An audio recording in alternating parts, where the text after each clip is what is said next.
Okay, great. Thank you everyone for being here tonight. This is the public information meeting for East Lincoln Street reconstruction. First of all, this meeting is being recorded and also live streamed so people can watch this remotely, and then also if they weren't able to make the time work, they're able to catch up and watch later. You Yes. need to keep your voice louder. Okay. It's necessary, otherwise I don't hear too well. I have bad hearing as well, so I understand. So thank you to OCA Media for recording this and helping us out today. So today what we'll cover, I'll go through a brief introduction, then we'll talk a little bit about the project overview, talk about the existing conditions out on site and the need for the project. I'll talk a little bit about the project design, the timeline, and then we'll have some time for questions and your input. So with that, I am Corey Horton. I am an engineer for Ruckert and Milky. I am a consultant that is working on behalf of the village to design the project. I'm also a resident here in Oregon, so I understand a lot of the issues of the area. I had a child, or two children that went to high school in Oregon, so I know a lot about the area locally as well. So Lauren Striegel is the Assistant Director of Public Works and Village Engineer. She is the village contact for the project. Did you want to say anything else, Lauren? Nope, that's it. So first, I'll give you a brief project overview. So what we're looking to do is to reconstruct a half a mile, roughly, of East Lincoln Street from North Main Street to North Perry Parkway. And that will include new pavement, new curb and gutter, new utilities, so new water, storm, and sanitary. We'll be putting in new sidewalk, driveway aprons, and one of the primary reasons why the village is able to complete this project is participating components, so the roadway and sidewalk components are being partially funded by a federal grant, which is providing over $621,000 for the project. So along with that grant, there comes some requirements for how the project has to be designed, constructed, and just the process that the project needs to follow. So we will go through that WSDOT design process. We'll need to meet specific requirements for design of the pavement, design of all of the environmental approvals, and then ultimately our design will go to the state and get reviewed by the state, and then the state from there will take the construction from the bid stage all the way through construction. So once the design is complete, it will kind of get handed off to Wisconsin DOT for the bidding and the implementation. So I probably don't need to tell you a lot about the existing conditions out there because most of you probably live right on the street there. But one of the big reasons why we need to do this project is because of the poor pavement condition. You probably drive this on a daily basis and experience a lot of the potholes and just poor pavement condition that's out there. It's due to be replaced. This pavement is aged and failing in many places. In addition to that, there's a lot of inadequate drainage. So I'm sure you've seen a lot of water pooling in curb lines, water pooling on the street. There's also a lack of storm sewers on several of the blocks where there's no storm sewer system. So all of the water needs to flow along that gutter line until it eventually gets to the storm sewers. So we're looking to address some of that inadequate drainage. Along with that, I'm sure you're aware, there's a lot of high groundwater level in the area and a lot of sump pumps that discharge a lot of the year where you see water coming out pipes, to the street. In the summer, it's not a big deal, but sometimes in the winter, you can see those curb lines freeze up and create icy conditions, which can be dangerous. And one primary reason why we see those sump pump connections is because we don't really have a good storm sewer system to connect those two at this point. And some of the sump pumps even hook into the sanitary sewer system, which isn't ideal because that clean water needs to be treated by the wastewater treatment plant, and that costs a lot of money and takes a lot of resources and energy to do that. Eventually, the village will be making some pump connections not be allowed to connect to the sanitary sewer once there is storm sewer available, again, to try and save the costs of treatment at the treatment plant.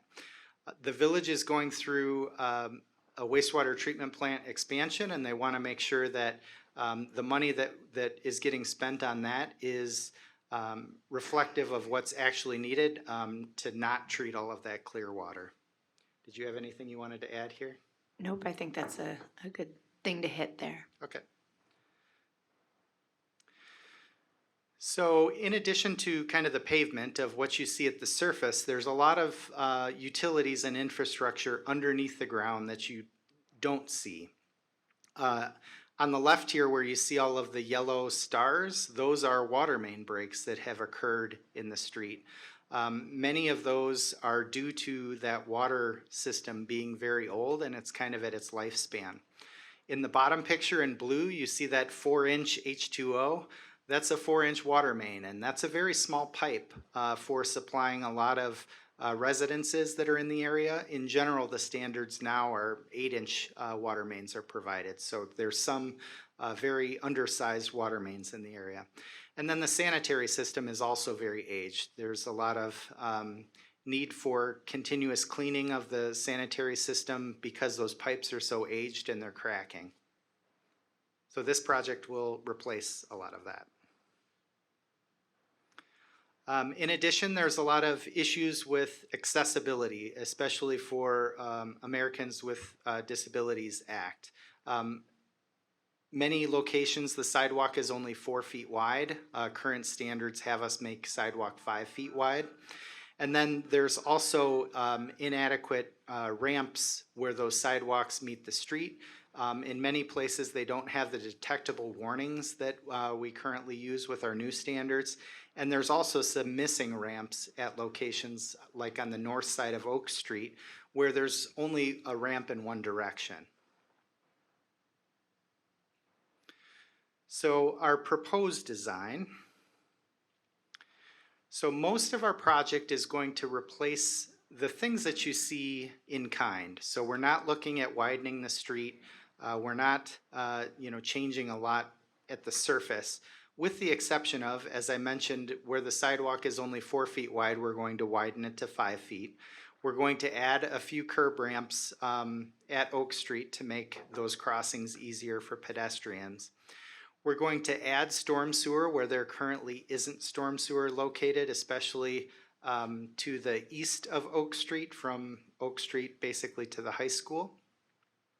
That water main will be upsized to meet our current standards, and then the driveway aprons will be reconstructed with concrete from the street to the sidewalk. So it will have a much more uniform appearance. So as far as the design is concerned, we're just getting started now. So that's why we want to meet with you early in the process to get your feedback, to hear what your concerns are, and to incorporate those into the design. So I don't have a lot of fancy pictures and drawings to show you because we really aren't at that stage yet, and we really want to hear what you have to say and make sure that your comments get incorporated into the design. So with that, the project timeline. As I mentioned, right now we're kind of just getting started in that study and design stage. We're just kind of kicking that off. Throughout 2025, we'll be working on getting those plans put together, putting together plans, specifications, and estimates. Eventually, we'll go through the whole permitting process for all of the various project components. And then eventually it gets turned over to the DOT and they will do the bidding and construction, and we expect construction will occur in 2026. So this is a pretty long duration, and again, a lot of that is because of that grant funding that's attached and all of the process that you have to go through to design and implement a project that falls under those grants. So that's pretty much what I have. So tonight is your opportunity to provide us input, to ask us any questions. I'll do my best to answer what I can at this point. We do have some feedback forms. If you want to write those down, you can leave some written feedback with us. We also have cards back there with our emails. Feel free if you want to write something down later and send us an email. That's a great way as well. And our phone numbers are on our business cards and on the slide here as well. So we'll get into questions here right after this slide, but I just want to make you aware that there is a project website for the project. If you go to the Village of Oregon's website, there is an East Lincoln 2026, and this is the link to get to that. So any project updates that we have when we start getting plans put together, we'll put those up on the website so you can take a look at them. That will have contact information, and that's the way, probably the best way for you to keep in touch with this project. And we're hoping to kind of circle back once we get your feedback and once the design starts coming together to kind of show you where things are going. And then ultimately, once construction happens, like I said, that will be more on the DOT side, but there will be kind of a transfer where DOT staff will then meet with you to go through the details of construction staging and how all of the construction will occur. So with that, my presentation is done, and I really appreciate you all coming, and I welcome any questions or feedback that you have. Yes? Yes, I have a question. What kind of access will we have to our driveways? I live where the high school end, and parking is limited off the street at that end when school's in session. Sure. So do they need me to repeat the question for OCA? We're getting feedback that the live stream is frozen. Are you You seeing? can repeat the question. Okay. So the question is what kind of access will the residents have during construction, and also I guess that parking is restricted by the school there as well. So we expect that during construction the area will be closed, but it will be open to local traffic. Obviously, you live there, you need to be able to get in and out of your house and get in and out of your driveway. So there will be basically staggered barricades that are up, so you'll be able to drive around those to get to your house. And then there may be stages during construction, for instance, when they're installing deeper utilities, like when they're installing the sanitary sewer, they may have a trench that they're digging as they're putting that pipe in the ground. So there might be slight inconveniences as far as being able to get places conveniently all the time. You might have to approach from a different direction, but the contractor will be required to maintain access for you to get to your house throughout the duration of the project. So does that answer your question? Or? Yes, thank you. Okay. Yes? Curious, when you say you're expanding the sidewalks, which direction are you expanding the sidewalks? Towards our houses or towards the street? So the question is with the expansion of sidewalks, would those be extended towards the houses or towards the street? So again, with that sidewalk, where we're expanding it, it's taking it from a 4-foot wide sidewalk to a 5-foot wide sidewalk. And we're not into the design enough for me to tell you exactly where that's going to be on every single property.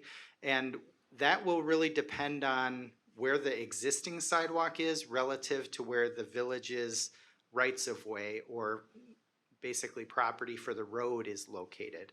So if the existing sidewalk is right on the rights of way, we'll have to expand towards the road. I guess in general, there's a lot of things that we have to balance with a project like this. For example, if there's landscaping or a tree or things like that, we'll do what we can to try and minimize impacts. So in those cases, we may try to expand closer to the street. But in general, it's really looked at on a case-by-case basis once we get into the design. Yes. I went through this when I lived in Middleton, and they also they redid the sidewalk in front of the house and the curbs and gutters, and it seems to me that I had to pay for that. which tacked on over $5,000 to my, property taxes, which really created a hardship. Is that the same thing that's gonna happen here? Sure. So let me repeat your question first, then I'll get to the answer. So the question was, in a previous experience, you lived in Middleton where when they redid the sidewalks, you got assessed for the cost of the sidewalk that was $5,000 and it was a burden for you. So sidewalks in the village has a policy for assessing the costs of sidewalks, and currently the policy is for the residents to pay 50% of the cost of the sidewalk. That being said, this project has grant funding in it. So the village is anticipating that the cost for the sidewalk would be 20% of the cost of the sidewalk. So yes, I guess I would expect an assessment. What you're explaining of $5,000, I don't know what your frontage is, but the costs will depend on the area and ultimately the construction cost, and then it's 20% of it. So I guess the good news is, in a typical situation, if this road was reconstructed without a grant, you would be paying a lot more than you would because the costs of the construction are being decreased by the grant. Lauren, did you have like a per square foot cost? I do, yes. So this always gets a little dicey when we use historic numbers because things vary dramatically year to year. But using the state Washington and Janesville costs from last year, as well as the South Main Street costs from last year, we were really looking at about $45 per lineal foot of sidewalk to $55 per lineal foot of sidewalk all in. So the cost to you guys would be 20% of that. So it's about $9 to $10 as I'm kind of gaming it out here. I would guess that probably 10 to 12 is a fair estimate taking into account inflation. So if you have kind of a standard 66-foot frontage, which we see a lot in these older areas, you're looking at somewhere around $700 for an assessment. And I do want to just quickly add in, because I think I did hear you reference the curb and gutter as well as possibly the sanitary work. Different municipalities do have different assessment policies. Where I came from in Madison, it was curb and gutter, it was sidewalk, it was part of your sanitary lateral. The village's assessment policy is it's sidewalk, and everything else is at no cost, no direct cost to you. Everything goes to the taxpayers eventually, but it is not assessed back to you. So driveway aprons are on the village. Sanitary lateral replacement, water main or water service replacement, that's all village covered. Curb and gutter, all village covered. So it would be just this sidewalk assessment that for you guys would be that 20%.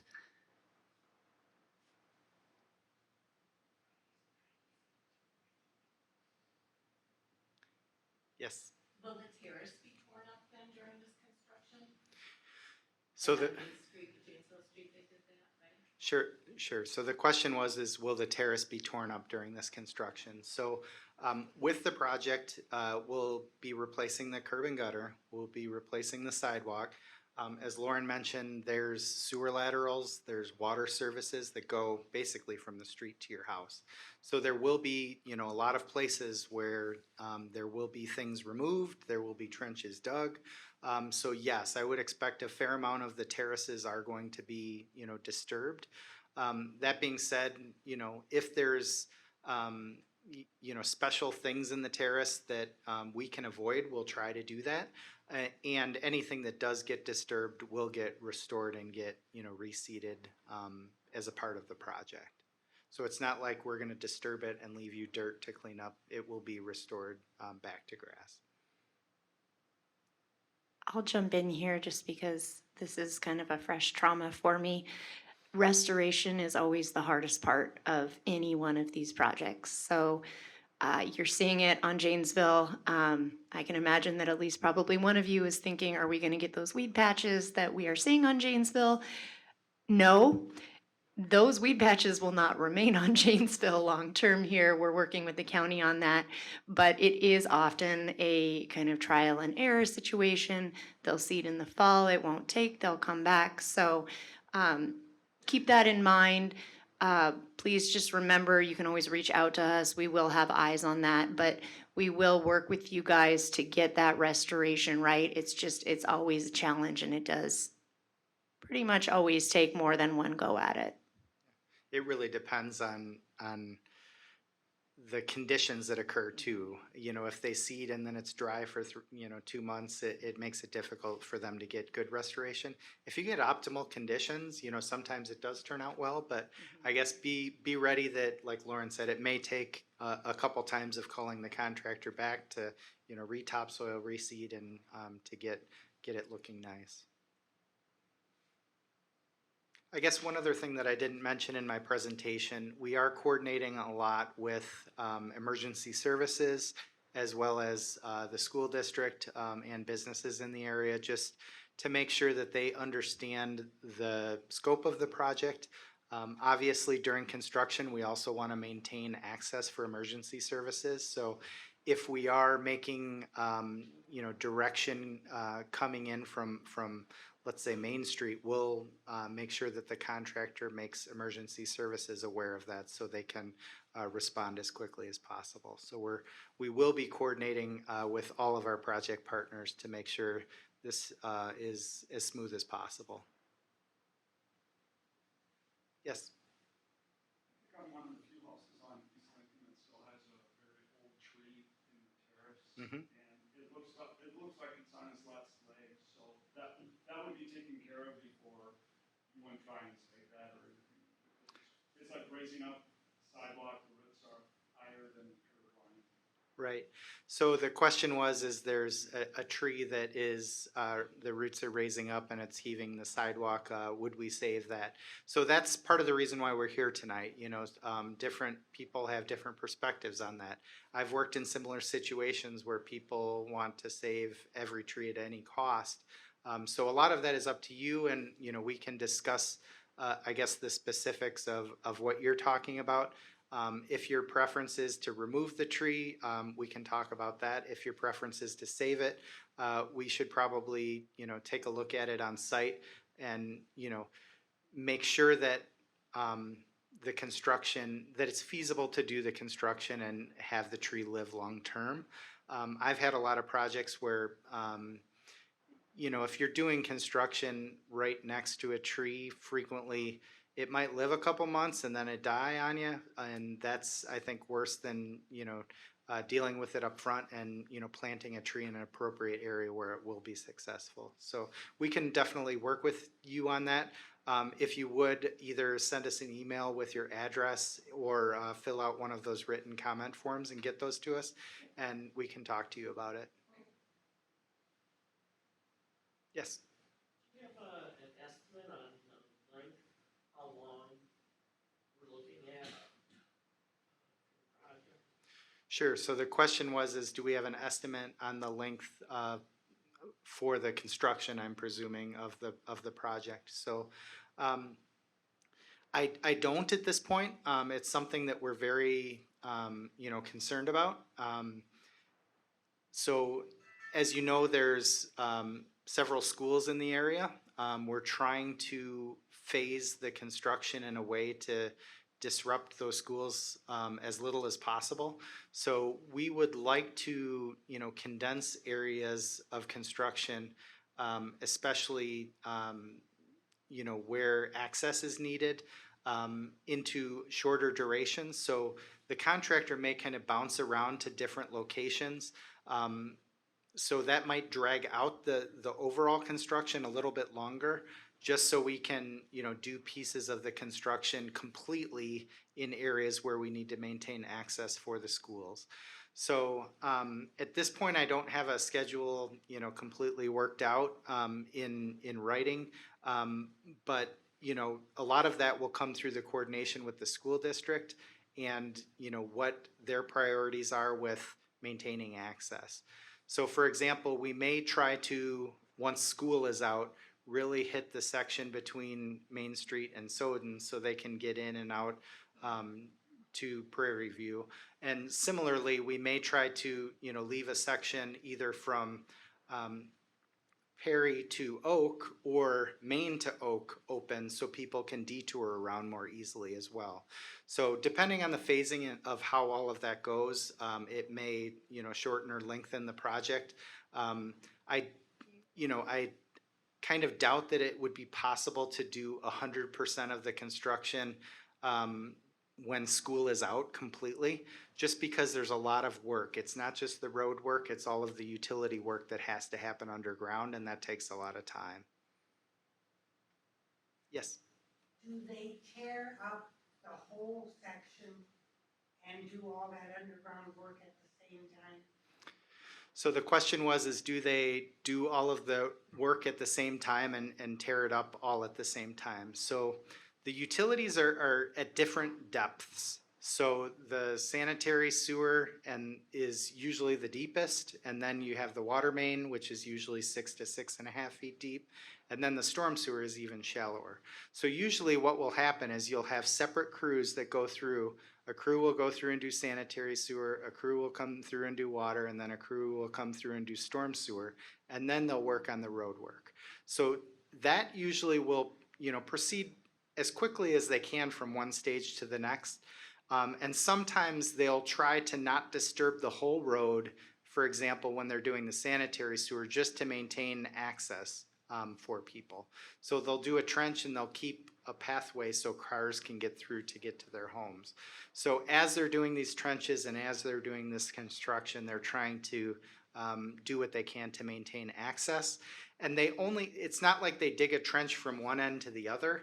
They work along as they go. So they will dig a trench, they'll put a pipe in the ground, they'll bury it, and they'll continue moving along. So it's not like there'll be a huge open area for the duration until they're completely done. They'll kind of work incrementally through the project. Mhm. Yes? Should we expect, no sewer, no water during this process?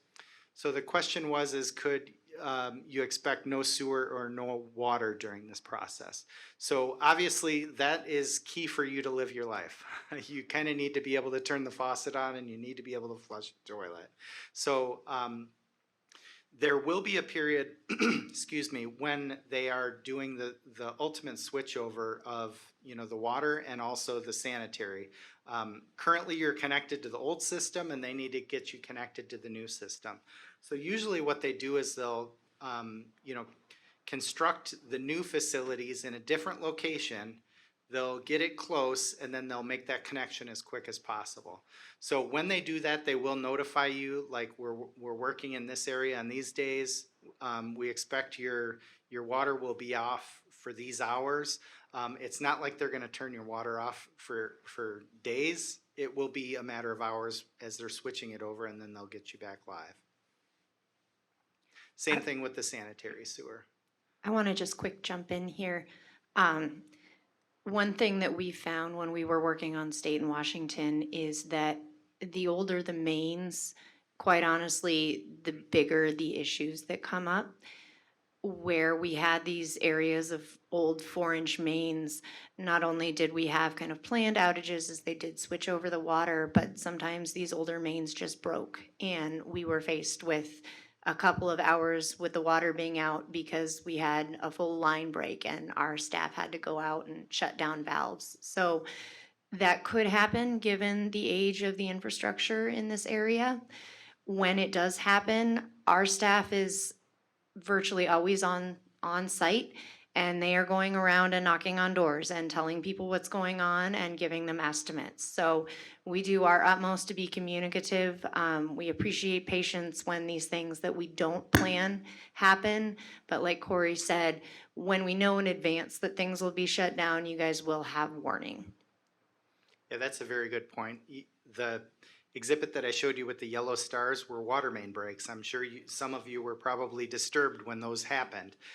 When we start digging around those water mains, those water mains are really old and there is a possibility that they break. So there could potentially be, some unanticipated times when the water has to be closed off and repaired temporarily just to keep you going. But Our goal is to, like Lauren said, when we can give you notice, as far as when we know things are happening, to give you notice ahead of time, and when things come up that are a surprise, to let you know that as well, and let you know when we expect you to be back in service. I've got one other little interjection, sorry. You can tell a lot of my summer last year was spent on State and Washington and Janesville Street, and we learned quite a few lessons. One thing that we did find is our maps are not always perfect, and when you're dealing with big equipment, things do go wrong. We did break at least one sewer lateral that wasn't where we thought it was, and our crews don't notice when they're dealing with that amount of dirt. You can go right through a sewer lateral, a sewer pipe, and you won't even feel it. So what we would ask is, please tell us if you think anything is wrong with your house, with your sewer, with your water service. Flag us down, give us a call, come out, wave at some of the contractors. Just don't think, hey, maybe this is me. I'm not gonna tell them and I don't wanna bother them. Please bother us. Please just let us know so that we can fix it because they will get right on that and fix it. Yes. And as you say, the age of the utilities, is project gonna include coordination with like Alliant to have the gas mains replaced too? So the question was, is given the age of the utilities, are we going to be coordinating with Alliant to replace gas mains? So as a part of the design process, all of the utilities do get notified about the construction. In some cases, they need to relocate their facilities depending on if there's a conflict with what's happening with the road portion of the project. But as far as deciding whether their existing facilities are, time for upgrading them or not, that's their decision. That being said, many times utilities kind of see the opportunity of the road's already getting dug up. If I need to fix something, it's cheaper for me to do it now because I don't need to pay to patch the road. So it may be possible that some of the utilities decide to, do some repairs to their facilities, or they may need to also, like I mentioned, relocate to accommodate the construction. I can speak to this one just a little bit. For the last 2 years, Alliant has been very proactive in finding out what our projects are and tailoring their gas main and service replacement in particular to our projects. Like Corey said, they really enjoy that they don't have to pay for extra sidewalk, extra restoration when they do it that way. So they did do that for the whole Janesville and State and Washington area. They're actually out mobilizing on South Main Street, which is our big project this year, and they're thinking ahead to Oak Street, which is next year's project. So especially in these old areas, I would anticipate that that would continue and that they would likely want to take advantage, like Corey said, and get out ahead of things because that's just the way they've operated for the last few years.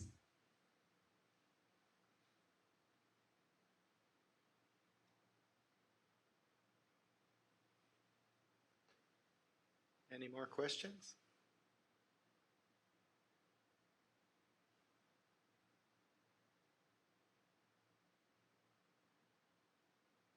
Okay, well, I thank you for coming. I guess if you do have questions that you think of later, take one of our business cards and give us a call. We'd be glad to get back to you. And like I said, keep an eye on the project website for updates, and we'll likely further down the line be reaching out to you to kind of give you updates on where things are going and how the design is coming together.